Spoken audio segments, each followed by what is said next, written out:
மேம்பாலத்தை பார்த்தால் மேம்பாலத்தின் மீது மக்கள் கூட்டம் இருக்கும், வீடுகளை பார்த்தால் வீடுகளின் மாடிகளிலே மக்கள் கூட்டம் இருக்கும், வணிக நிறுவனங்களை பார்த்தால் வணிக நிறுவனத்தினுடைய மொட்டை மாடிகளிலும் மக்கள் கூட்டம் இருக்கும் என்று சொல்லும் விதமாக எங்கு நோக்கிலும் தமிழக வெற்றி கழக தொண்டர்களுடைய கூட்டமாக இருக்கின்றது.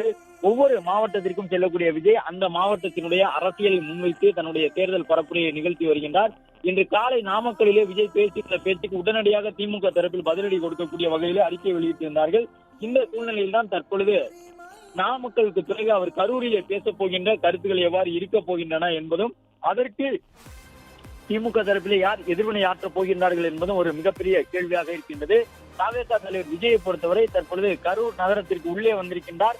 நகரப்பகுதிக்கு வந்திருக்கக்கூடிய அவருக்கு உற்சாகமான ஒரு வரவேற்பினை தமிழக வெற்றி கழக தொண்டர்கள் வழங்கியிருக்கின்றார்கள். காவல்துறையினர் அந்த வாகனத்தை எப்படியாவது விரைந்து செல்ல வைத்து விட முடியாதா என்பதற்கான முயற்சியில ஈடுபட்டிருந்தாலும் கூட மிக மிக மெதுவாகவே தாவேகா தலைவர் விஜயினுடைய அந்த தேர்தல் சுற்றுப்பயண வாகனமானது ஊர்ந்து செல்லக்கூடிய காட்சியை பார்க்கின்றோம். தமிழக வெற்றி கழகத்தின் சார்பிலே இந்த தேர்தல் சுற்றுப்பயணம் என்பது தமிழக நழுவிய அளவிலே ஒரு சுற்றுப்பயணமாக தற்பொழுது நடைபெற்று வருகின்றது. அந்த அடிப்படையிலே முக்கியமான அந்த நகரங்களை எல்லாம் தற்பொழுது அவர் தொட்டு செல்லக்கூடிய விதமாக இந்த சுற்றுப்பயணத்தை மேற்கொண்டிருக்கின்றார். மேற்கு மாவட்டங்கள் என்பது முக்கியமாக அதிமுகவிற்கு வலிமை உடைய மாவட்டங்களாக இருந்திருக்கின்றன. அதன் காரணமாகத்தான் அதிமுக தொடர்பான கருத்துக்களை எல்லாம் இன்று நாமக்கலிலே பேசும் பொழுது விஜய் குறிப்பிட்டு பேசியிருந்தார். வழக்கமாக திமுக பாஜகவை தான் பெரிய அளவிலே விஜய் விமர்சனப்படுத்துவார். இந்த முறை அதிமுகவையும் நேரடியாக விமர்சித்திருக்கின்றார். அதிமுக வைத்திருக்கக்கூடிய கூட்டணியை விமர்சித்திருக்கின்றார். பாஜகவோடு கூட்டணி வைத்துவிட்டு நாங்கள் மக்களுக்கு நல்லது செய்வோம் என்று எப்படி சொல்ல முடியும் என்று கேள்வி எழுப்பியிருக்கின்றார். எனவே அதிமுகவையும் விஜய் விமர்சிக்க தொடங்கி இருக்கின்றார். ஆளுங்கட்சி எதிர்கட்சி என்று இரண்டு கட்சிகளையும் விஜய் ஒரு சேர விமர்சித்து வரக்கூடிய நிலையில் தான் தமிழக வெற்றி கழகத்தினுடைய தொண்டர்கள் ஏகோபித்த ஆதரவை விஜயினுடைய இந்த வருகைக்கு வழங்கி இருக்கின்றார்கள். கரூர் நகரத்திலும் கூட கட்டுக்கடங்காத ஒரு பெருங்கூட்டம் கூடியிருப்பதை நாம் பார்க்கின்றோம். தாவேகா தொண்டர்கள் ஆயிரக்கணக்கிலே கூடியிருக்கின்றார்கள். வழக்கமாக விஜயினுடைய தேர்தல் சுற்றுப்பயண வாகனம் வரும் பொழுது அந்த வாகனத்தை பின்தொடர்ந்து வரக்கூடியவர்களுடைய எண்ணிக்கையே ஆயிரக்கணக்கில் இருக்கின்றது. ஒவ்வொரு ஊராக விஜயினுடைய வாகனம் வரும் பொழுது அந்த ஊரிலே விஜய்க்கு வரவேற்பு கொடுக்கின்றார்கள். அதன் பிறகு தாவேகா தலைவர் விஜயின் வாகனத்தை பின்தொடர்ந்து அவர்களும் வருகின்றார்கள்.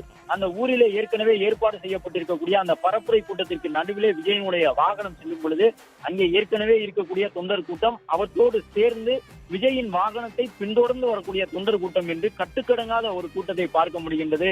நாமக்கலிலும் கூட ஒரு உற்சாகமான வரவேற்பு இருந்தது. இதுவரை இல்லாத வகையிலே ஏராளமான பெண்கள் வருகை வந்து நாமக்கலிலே விஜய்க்கு வரவேற்பு கொடுத்திருந்தார்கள். அது மட்டுமல்லாமல் அவர் செல்லக்கூடிய வழித்தடத்தில் இருக்கக்கூடிய கிராமங்களிலே கிராம மக்கள் வீதிகளில் நின்று விஜய்க்கான வரவேற்பினை வழங்கியிருந்தார்கள். விஜய்க்கான வாக்குகள் என்பது பெரும் நகரங்களில் மட்டும் இருக்கக்கூடிய வாக்குகள் கிடையாது. கடைக்கோடி கிராமங்கள் வரை விஜயினுடைய கட்டமைப்புகளை கொண்டிருக்கின்றார். 2009 முதல் விஜய் மக்கள் இயக்கம் உள்ளிட்டவற்றின் மூலமாக அவர் செய்திருந்த பணிகளின் வாயிலாக விஜய்க்கு கிடைத்திருக்கக்கூடிய அந்த வரவேற்பு வாக்குகளாக மாறுவதற்கான ஒரு காலம் கனிந்திருக்கின்றது. இன்னும் ஒரு 7-8 மாதங்களுக்கு அதை விஜய் தக்க வைத்து அவற்றை எப்படி தனக்கான வாக்குகளாக மாற்றப் போகின்றார் என்பதில்தான் விஜயினுடைய 2026 தேர்தலுக்கான அரசியல் வருகை என்பது இருக்க போகின்றது.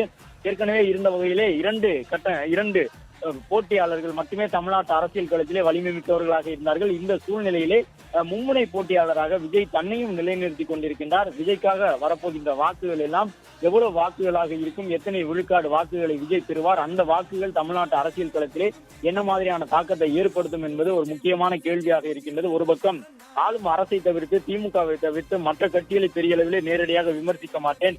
போட்டி என்பது 2026 தேர்தலுக்கு தாவேகா மற்றும் திமுக இடையிலான போட்டிதான் என்பதை விஜய் தொடர்ந்து கூறி வருகின்றார். அந்த அளவு விஜயை பொறுத்தவரை திமுகவிற்கு நிகரான ஒரு வாக்கு வங்கியோடு தேர்தல் களத்தை சந்திப்பதாக விஜய் தன்னுடைய தொண்டர்களிடம் கூறி வருகின்றார். இது தேர்தல் முடிவுகளில் எவ்வாறு எதிரொலிக்கப் போகின்றன என்பது முக்கியமான கேள்வியாக இருக்கின்றது. அது மட்டுமல்லாமல் வழக்கமாக திமுக மீது, அதாவது ஆளும் அரசு மீது குற்றச்சாட்டுகளை முன்வைக்கக்கூடிய எதிர்கட்சி தலைவர்களை போன்று விஜயும் தற்பொழுது தீவிரமான முறையிலே குற்றச்சாட்டுகளை முன்வைத்திருக்கின்றார். அது மட்டுமல்லாமல் திமுகவினுடைய இளைஞரணி செயலாளர் உள்ளிட்டவர்கள் எல்லாம் நேரடியாக விஜயை விமர்சிக்கக்கூடிய பதிலடி கருத்துக்களை அவர்களும் பேச தொடங்கி இருக்கின்றார்கள். எனவே தமிழ்நாட்டினுடைய தேர்தல் களம் என்பது மற்ற மாநிலங்களில் எல்லாம் தேர்தல் நெருக்கத்தில் தான் சூடுபிடிக்கும். தற்பொழுதே தமிழ்நாட்டு தேர்தல் களம் விஜயின் வரவால் சூடுபிடிக்கும். பிளே ஸ்டோர் மற்றும் ஆப் ஸ்டோரில் இருந்து பாலிமர் செயலியை QR கோடு மூலம் பதிவிறக்கம் செய்யுங்கள். செய்திகளை உடனுக்குடன் பெறுங்கள்.